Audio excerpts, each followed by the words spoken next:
This is Athletes as Educators with former pro basketball player, championship winning coach, and author Angela R. Lewis. Angie Lewis interviews current and former athletes who are passionate about sharing the lessons they've learned and the experiences that have shaped their lives. A resource for parents, a guide for student athletes, a source for current and former athletes, keys to transition off the court. Welcome to the Athletes as Educators podcast with Angela R. Lewis. Welcome to this episode of Athletes as Educators. I'm your host, Angie Lewis. On our podcast today, we have a legend, Slick Watts. Slick Watts played basketball at Drake University, Grandview College, and Xavier University, and then played in the NBA for the Seattle Supersonics. Mr. Watts, thank you so much for being on the podcast. Thanks for having me. It's always a pleasure to talk about the days. Will you talk a little bit about what you're doing now with Watts Basketball and why it's so important to help young players? Well, Watts Basketball is an organization that was created by me and my son years ago, but I guess you can say it got started by me just loving my son so much and going to the gym every day and working with my son on the things that was important, not only about the game, but about life. Giving and taking, being good, being bad, understanding your ups and downs in life. So what I did, I trained him every day, from six years old on up to 15. And the things I trained him with, I know it worked because he ended up being All-American and the Gatorade Player of the Year. And the thing I was impressed with, he wasn't that good because he was my son. He was that good because we did all the right things in our training. And I just took that model that I had used on him, and we decided to use it on other people's kids, treat them just like they was my son and my grandkids, and teach them the fundamentals of basketball. If so many kids throughout this country want to be like LeBron James or Michael Jordan, and they play with big hands and they tall and can jump high, and they can get away with not knowing some of the fundamentals of the game. So what we try to do is teach the kids the fundamentals of the game, because one day they may not grow to be 6'6" or 6'7", and they can still be like Stephen Curry. They can be great on the floor. So we use our same model that I use on my kids about learning to use both hands, the fundamentals, the left hand, the right hand, how to pass, how to shoot, and then how to accept that every day is not going to be sunshine. Some days you're going to have bad days, some days you're going to have good, just like life. So that's our model. That's what we do. And I think we do it real good. That is so true. Every day won't be good, and giving them the fundamentals makes all the difference in the world in their ability to play. When did you first fall in love with basketball, and who are some of the people who helped you? Well, I would like to think that I fell in love with it because of when we was down south, as they say, we didn't have no machines and no computers and all those type of things. We used it, like I said, we had a stick and a dial head, and one person down the neighborhood had a basketball. So we all met together and we played football in the daytime and basketball by night and stickball. We just played games, and I just fell in love with basketball because it was a game that wasn't that dangerous, and you didn't need a lot of friends to play with. You could play by yourself. You could play with one. And my father was a great baseball player and a good basketball player, so our whole family would sit up at the table and we would argue about sports. And we would watch such greats as Lenny Wilkins and Bill Russell and Elgin Baylor. These people play on television. And back in those days, they didn't allow the black players to participate at the big schools like the SECs and the Carolinas and the Kentuckys and the Mississippi State. So we didn't have a lot of people to wish for. No one, the people like the pros, and that was Bill Russell and Will Chamberlain, and that's the only thing we could watch in our household. And from that, watching and viewing all that on TV, a kid 6 or 7 years old, he's gonna model himself after those type of things he see on TV. And that's what I did. I just picked up the game from watching and my father and I didn't never have anybody to make me practice. I used to always want to play. And I didn't I never had nothing come in the house to play with or TV. We just played sports, and it stayed with me all my life. Yeah, I can tell that you're still passionate about the game. Hearing you talk about it, you can tell that love and that care for sports and the game is still there. Well, girl, it's the best game in the world, and it involved me quite a few cars and gave me a great education, and it gave my son an education, and it's responsible for me about 6 or 7 homes that I lived in. Mm-hmm. The game has been a level for me. It's been the best thing that ever happened to me. And it gave me confidence in the world. It gave me confidence in myself. And it made me believe in who I was as a person. So, yeah, it's been great for me. What's one of your best memories over the years as a player?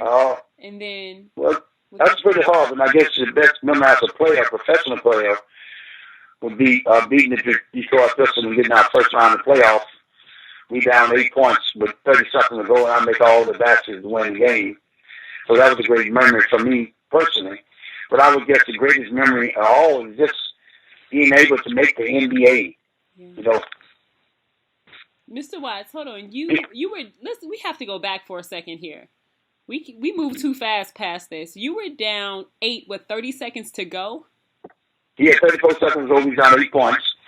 And I made 3 steals, and then I tied it up, 103, and Bill Russell called timeout, and he said, "Boy, I want Fred Brown to shoot it." I said, "Nope, coach, I'm going to shoot it." And I got the ball and threw it up, and the wind blew it in, and we ended up winning by 2. So that was an amazing game for me. I never forget it.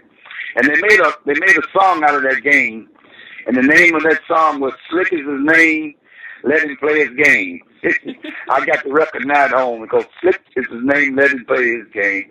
And they was playing on the radio after that game. So that was a highlight of my NBA career.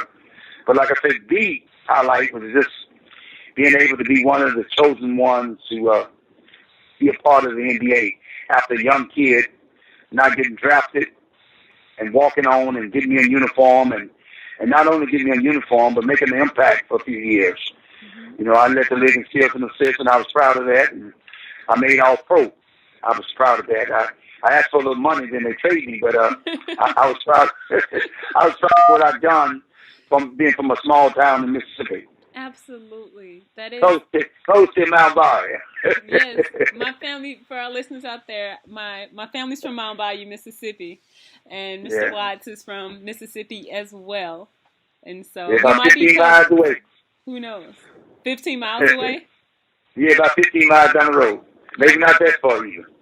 We're probably family then, long lost family. So yeah, might have some roots. Girl, because everybody down there know everybody. I tell you. Yes, they do. I'm going to ask my family once we get off the interview and see if we actually have some connections. That'd be pretty remarkable, considering. Yeah. Ask them about Ike Watts and the other Watts. Okay, I sure will. They was down there forever. I will definitely ask them. Now, you did something interesting when you finished playing. You decided to become a teacher. Yes, I'd always, in college, I was one of those guys that went to class. I didn't just play basketball. I went to my classes and I tried to learn. And these are things to watch basketball is about. We got our kids to know that basketball and education, not only we talk about it, but it does go hand in hand. And with a lot of the exploiting the athletes down south, a lot of these kids go to these big schools and they don't really go to class. Mm-hmm. But I went to class and I wanted to be an educator, policeman, fireman all my life. And I got lucky and made basketball. So I got 2 of my dreams was fulfilled. And I was an educator and a pro basketball player. I wanted to be 4 things, but 2 of them, I was able to fulfill 2 of my dreams and they worked out for me. So I went to class and after my basketball career, I signed up for teaching, and it's my 37th year, and I enjoy it. I don't want to retire, but I'm going to have to because kids are a little different now, but it's time for me to ride out the sunset and just start concentrating on watch basketball. Now, what level do you teach? I teach right now kindergarten through 5th grade. Oh, the little kids, the babies. I teach the little babies. They love Mr. Watts too, but it is a job. It is an exciting job for them and me. They all come to me and say, Mr. Watts, I Googled you last night. I saw you on my Google. You know, they put me on their computer and they come back and tell me these things. You mentioned that the kids have changed and the game has changed as well. What are some changes that you have seen over the years, and what are your thoughts? Well, I think the game has changed for the best in a lot of ways because it's made the game wide open and it's made the game fit for cable TV, and kids are getting very excited about the dunk.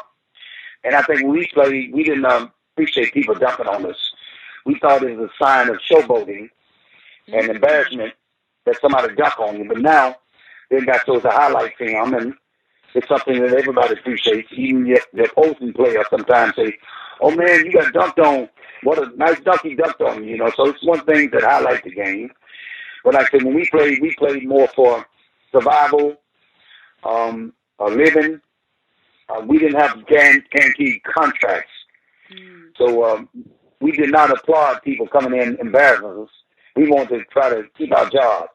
So it was more like a do or die situation when we played. Now these kids got $10, $12 million guaranteed, and some of them don't even play. They got $4 million guaranteed. They just ride the bench and they still get more money we made in a lifetime in 1 year. So the finance and the cable TV and the excitement of the league have taken over. Whether we were something like the WNBA women's right now. We had fallen in LA in different cities, but some cities we played in would be 6,000, 7,000 people. But now, you know, there's always 20, 18, 22,000 people sitting in them bleachers. And they got restaurants and barbecue chicken and Popeye. They got all type of different locations at the arena.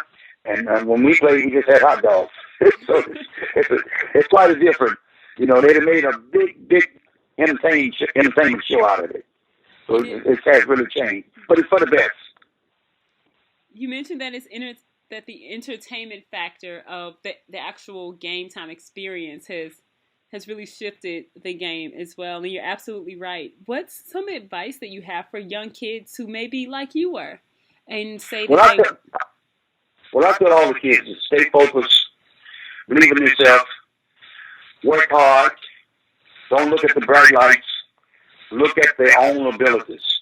Get their left hand, their right hand, get all their dribbling skills down, and if you got the fundamentals, the game will come to you. And learn how to play defense. That's another thing kids don't know how to do now. They don't know how to play defense and learn how to keep themselves in good condition. You know, eat right, go to bed at night, and be ready to play both ends of the game. So that's the thing that I always tell kids. You are as good as you prepare. And if you prepare, you got a chance to be as great as you can be in this game. That's what I always tell them all. Speaking of defense, the advice that you gave is really on point, especially about playing defense. We get so caught up in people shooting, wanting to be great shooters and trying to take a guy off the dribble or a girl off the dribble and score. But you have to play defense to win. What was it about playing defense that you loved? Well, I made myself love it because when I got to the pros, I was a lot like Stephen Curry. I would shoot the ball a lot, and I thought I could shoot it from anywhere and make it. And I had that supreme confidence, and sometimes I did. I got 60-some a few nights and 72 one night and all that stuff. But once I got to the pros, Bill Russell told me, he said, "Boy, if you're going to play with me, you got to learn how to get the ball to the big people. Because they do all the work. They do all the rebounding and shot blocking. You got to reward them with good passes."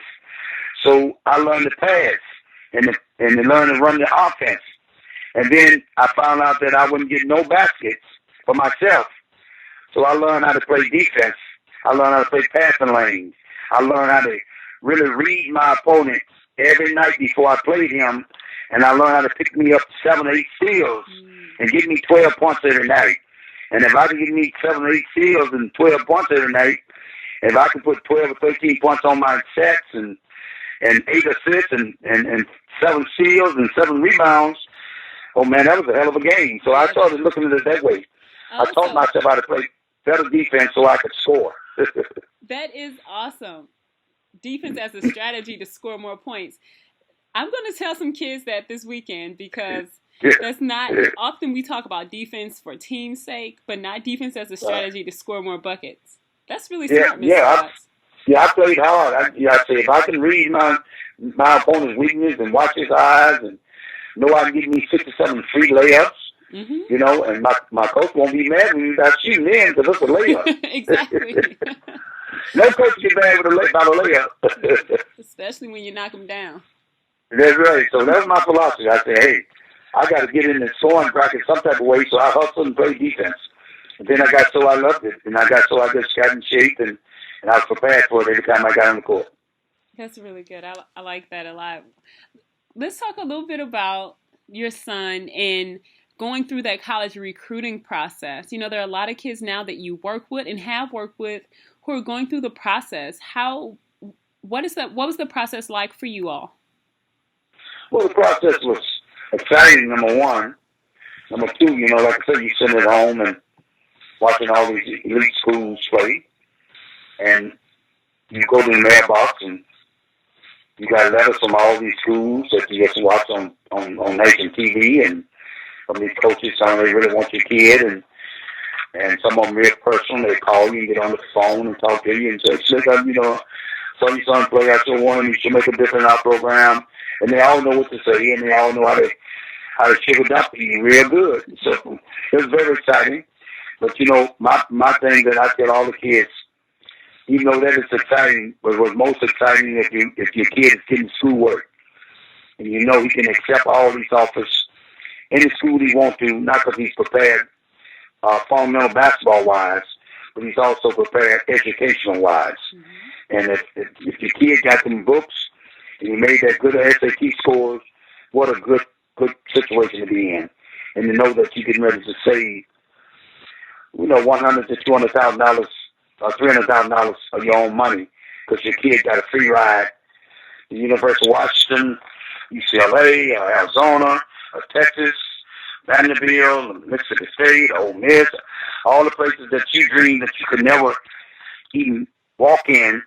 You can let us send you. They want your kid or your grandkid coming to. So it's just it's very exciting for the whole family.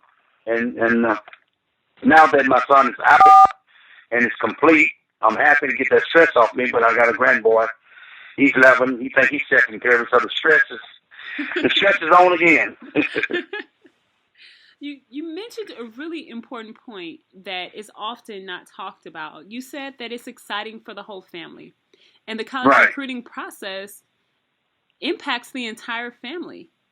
Oh, yeah. You sit by the table and you be proud and you send out your copies of letters to grandma and your uncles and your brothers in different cities and let them know that, hey, you know, your family is wanted in Louisville and Duke and everywhere. So, yeah, it's real.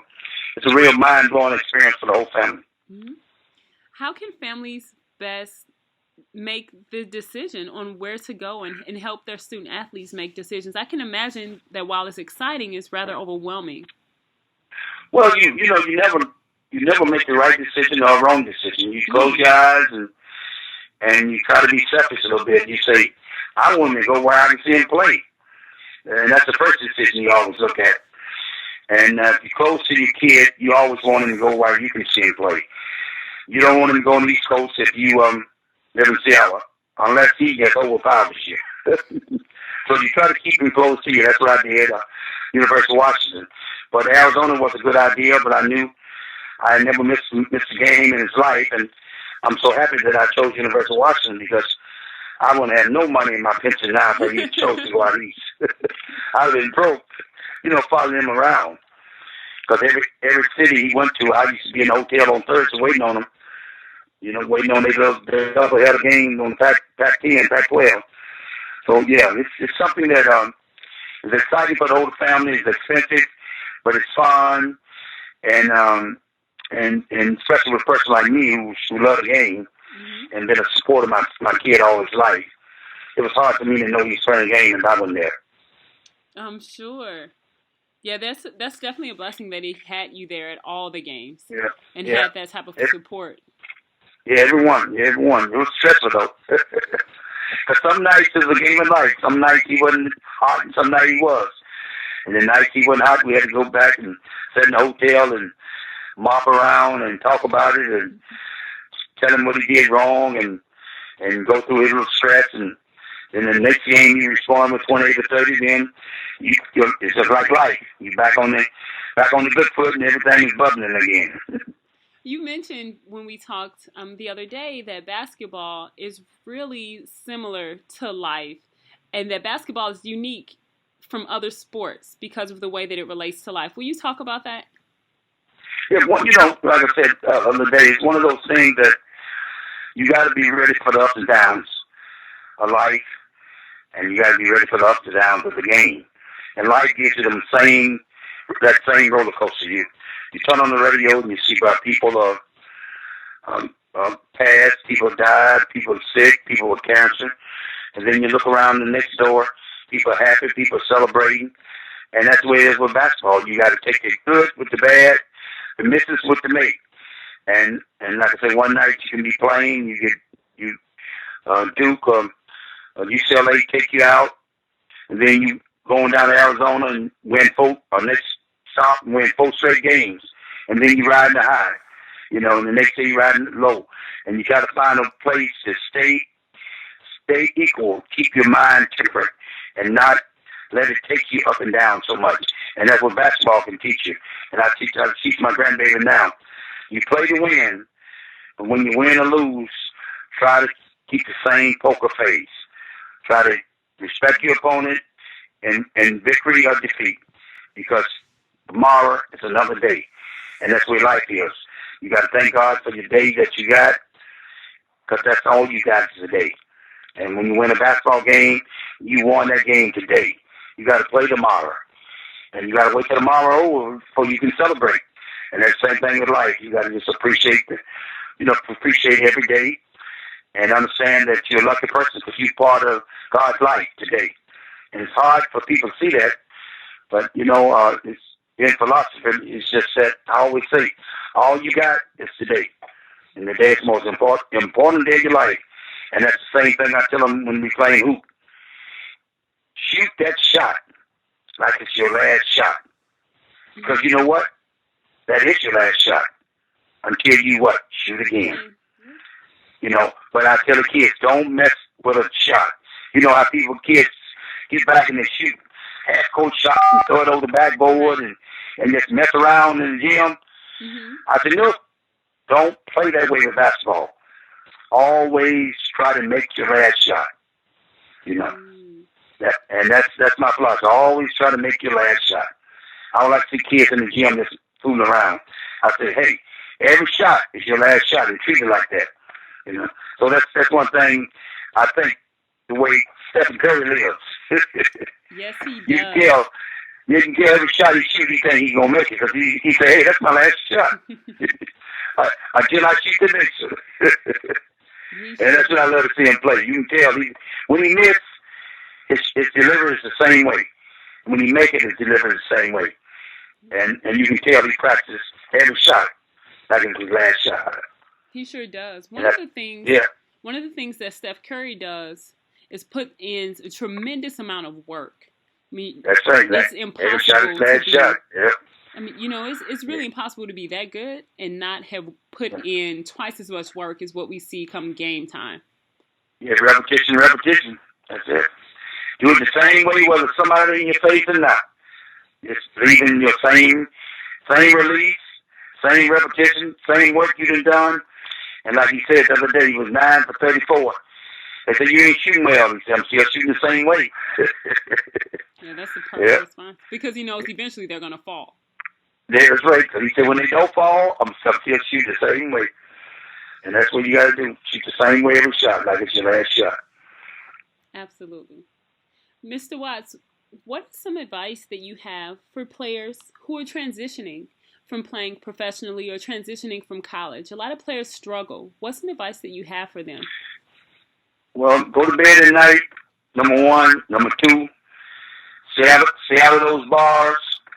Don't look at the NBA life as a big picture.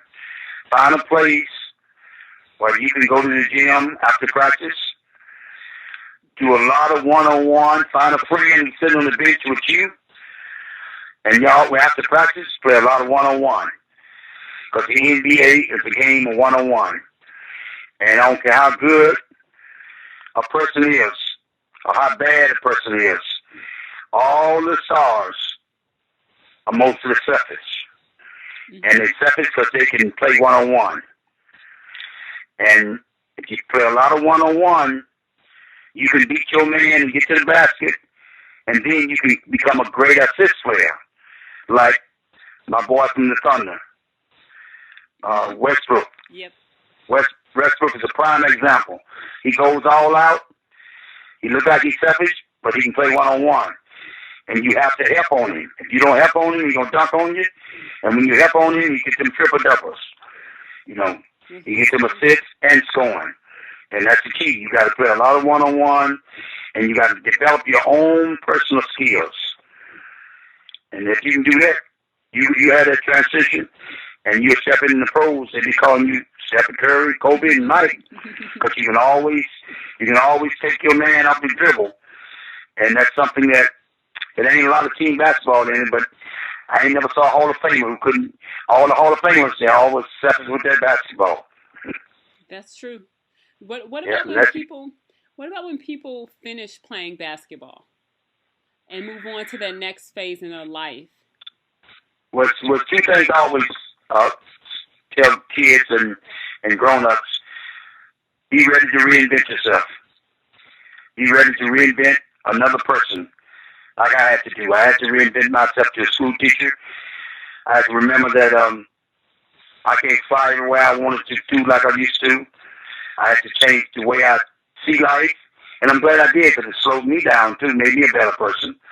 But you got to be ready. You got to just be ready to reinvent who you are, and the way you do that by taking a total picture of your surrounding, what you can afford, and how you see life.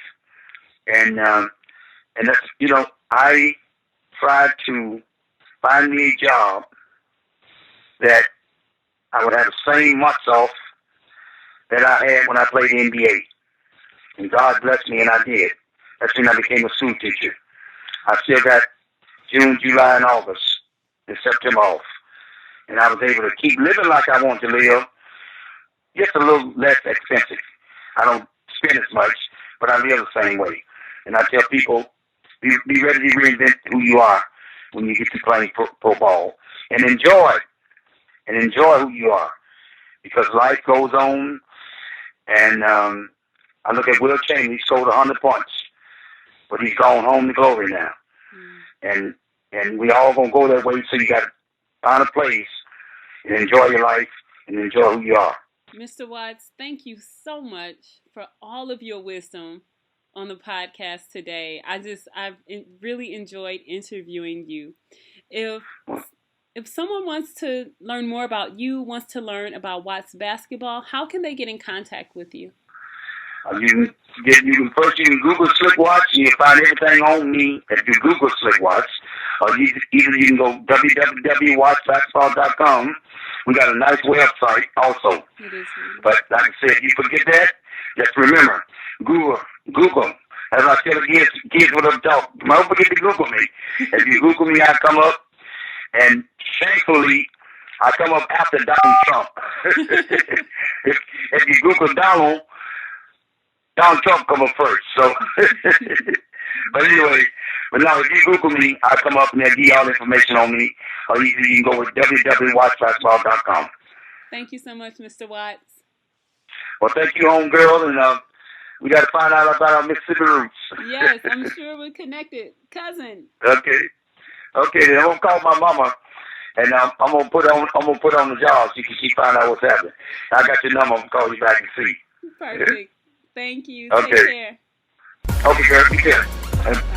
Bye-bye. This is Athletes as Educators. Thank you for listening to the Athletes as Educators podcast. Connect with me through the Athletes as Educators Facebook page or at Athletes Educate on Instagram. Be sure to subscribe so that you never miss an episode, and go over to iTunes and leave us a 5-star review. For more resources and information about today's podcast, you can check us out at AngelaRLewis.com.